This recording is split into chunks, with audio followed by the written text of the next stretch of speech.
Well, if you're watching this video, you're probably wanting to create a YouTube channel and build your own studio. I'm going to show you how I built my YouTube studio, the one you're looking at right here, including camera, audio, lighting, and the space, and the TV wall behind me for as little as $490 up to about $800. And there's a couple electives you can choose in there that you might need or you might not. But get this look for that little amount of money. Stay tuned, I'll show you how to do it. All right, this is going to be a very fast, elementary video without the technical jargon that you can get on any other YouTube channel. I'm going to stick to the bare bone basics of showing how you can do this for that little amount of money. First of all, you're going to need a camera, you're going to need audio, you're going to need some lights, and a place to do this. What I used for my camera is, believe it or not, don't tell anybody, it's a webcam. Now what you're looking at is the HuddleCam HD, and there's a bunch of reasons why I chose this camera. You can watch reviews on YouTube. I'm not going to bore you with that, but basically comes with a remote control. Who doesn't like a remote control? Basically, you can frame and save preset camera shots. So if you want to zoom in, zoom out, and create different presets, and with a click of a button, it acts like a switcher, and you can cut to those different shots. Very cool. Also, manual settings galore. When this camera comes out of the box, you can buy it for $299. That's what I got it for. Basically, it doesn't look good. You got to tweak it. You got to set your exposure, get your lighting right, choose the different color, saturation levels, and it also has a noise filter so you can cancel a lot of the graininess you're going to get in your footage. You can just cancel that out with a remote control. It's almost like magic. And then basically, you can do a lot more things, zoom in, zoom out. It's got a 4K sensor. Even when you're shooting in 1080, it's grabbing from the 4K sensor. So that means when you're editing, you can crop your footage and you're still got great looking shots. That's what I'm using for my camera. You can find it on the internet for $299.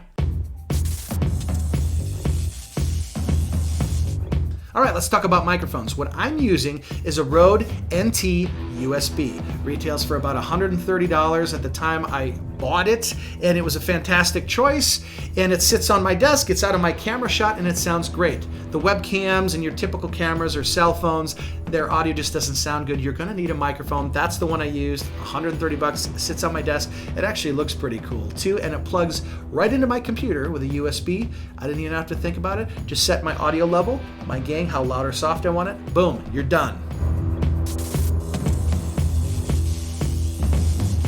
All right, next, the thing that you're gonna need is lights, and a lot of it. Granted, they're gonna be cheap, so this one's pretty simple. What I did in my studio is I used track lighting that was in a closet. Junky, cheap track lighting. And I put it up in my ceiling right in front of me at 245-degree angles. Boom, front lighting is done. I went to Home Depot, picked up some matching warm LED bulbs that are really bright and really cheap. And then I put track lighting behind me, which you can't see in this shot. And that's hitting me in the back, separating me from the background. So I got front lighting and back lighting. I didn't have to spend any money because I already had it. Now, maybe another option for you if you don't have track lighting laying around, believe it or not, can lights. You know those metal reflectors you get at Home Depot, the clamp-on lights you use for your garage and your shop? Those are $5, $7. Throw in a light bulb, hang it out a camera, put it in front of you for about 15 to 20 bucks. You could use clamp lights and light your whole set like that if you wanted to. I happen to have track lights, so I used what I already had. And lastly, the thing that I did was I bought a ring light. I really like the look of a ring light. It gives these cool little circles in your eyes. It's very trendy right now. But I wear a hat a lot of times in my videos, and so I was getting a lot of shadows underneath the bill of the hat. So I put this ring light in front of me to blast out the shadows, and it looks really good. The ring light I bought was an Amazon wonder. It was called WeLight. It's like 120 bucks right off of Amazon, and that is something I needed that you might not need, but I wear hats quite a bit, so I needed that. You probably don't need that. So that is my whole lighting setup. And lastly, I saved the fun part, the colored lights, for the end. The pink and purple lights you see are simple lights I bought from Amazon. They are outdoor floodlights meant to hang on the top of your soffits of your houses and light up your backyard. They come with a remote control. They're RGB, they're non-flickering on video, and I bought 4 of them for about $120, and they all came with remotes. You can determine the brightness. You can make them really bright, really soft. You can change the color, and what's really cool is the lights that I have right now, I darkened them as dark as possible because they're really bright. So these are really dim right now. I could probably triple the brightness of them. And I got 4 of them for $120. They are super cheap and super effective way to light your walls and make your studio look really cool. All right, let's talk about your space. Where are you going to put this YouTube studio? Believe it or not, you don't need a whole room or an elaborate setup, or you don't need to lease a space commercially. You need a wall. You need a place to do it. It could be in the corner of your room, and you could set this gear up and face it in the corner. And remember, the HuddleCam HD, one of the greatest parts about the webcam I'm using, it has a wide angle lens. So this is a tiny office, but it makes it look pretty spacious. So if you use like the HuddleCam HD or something with a wider angle lens, it's gonna make your space look bigger. Now let's get into the really fun part of the space, which is the TV wall behind me. All right, here's one of the phones that I put on the wall back there so you could see the full setup. Now if you look behind me, those still aren't TVs, even if you think they are. Those are actually movie poster holders I got at Hobby Lobby.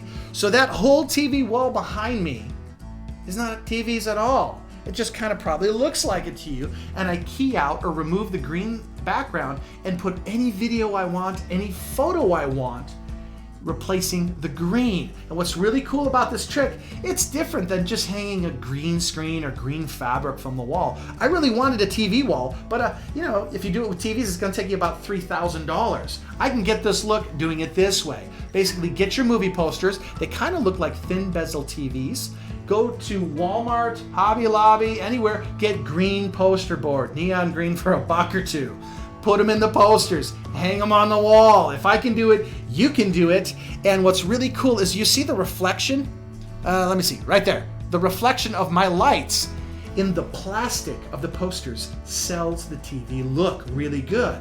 Because even when you crop out the green and you put a graphic in there, those reflections from my track lighting are still in there, giving it the illusion of like a glass-faced TV. And it's a practical effect, and it's all done right for you. So that whole TV wall back there cost $100. And I'll tell you about the computer software that's free that I use to make it look like a TV wall and crop out the green and put in the images. All right, and lastly, what you're gonna need possibly is software to make all the magic happen. Basically, with my setup, I've got the webcam plugged right into my computer laptop, USB, my microphone plugged in the other USB port, and I'm running free software called OBS. Now, OBS Studio is a really cool software. It's free. How many people like free? I do. It's got tons of feature way beyond that I want to get into, but basically I plug my cameras in there, I can put my graphics in there, and look, I turn the TV wall back into something cool. It'll allow you to crop out the green and put any video, any graphic, any looped, anything behind you and make those look like an awesome TV wall accent. So there you go. That's how you build a studio like this for just hundreds of dollars, including the TV wall. I hope this helps, and we'll talk to you later.